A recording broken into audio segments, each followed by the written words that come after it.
Dans Kef Breton tune that I learned from watching YouTube one night, and I got smitten with this band playing this tune and stayed up till the wee hours of the night working out an arrangement of it.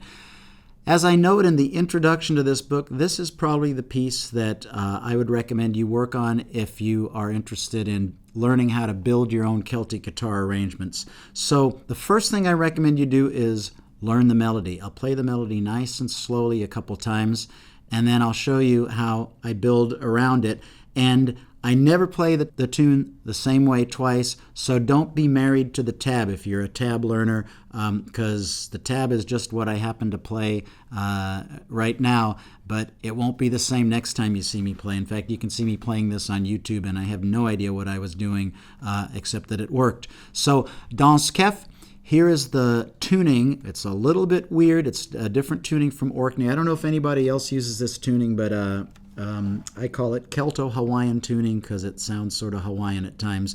It's Orkney tuning, but we have our 5th and 4th strings down a whole step. So here's what it is. C, F, C, G, C, D like dog.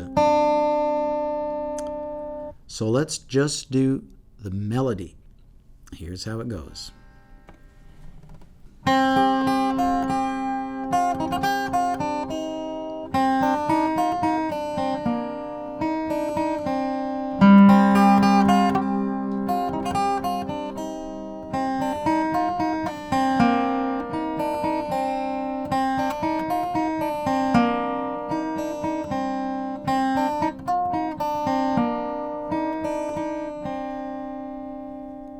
That's the whole tune. It sounds a little dull possibly. There's not a lot of notes in it, but watch what happens when you start doing fingerstyle stuff to it. Here it is.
Hi, my name's Steve Boffman.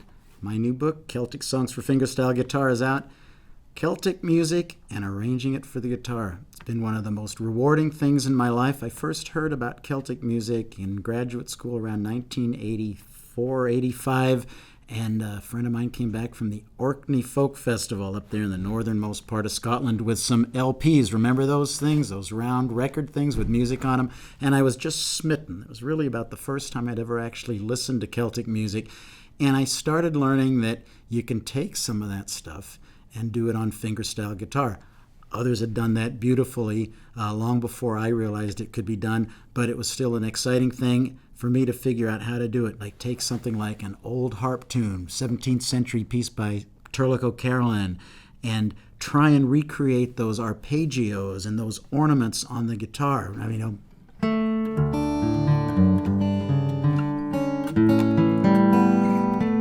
adding things to it that a harp couldn't do. Harps have a hard time bending strings or doing ornaments like we can do on the guitar, so it didn't make it better, but it made it different, and it was really a rewarding thing to be experimenting with, taking some of the faster tunes and then exploring Breton music. There's a whole beautiful genre of music, Celtic music in Brittany and in Spain that is very different from the stuff that we normally associate with Celtic music, the Irish and Scottish stuff. So lots of stuff to do with Celtic music on fingerstyle guitar, and it's just been a hugely rewarding journey for me. And I'm hoping you'll join me on it in learning some of these really sweet tunes that we've taken and arranged for 6 strings and 10 fingers.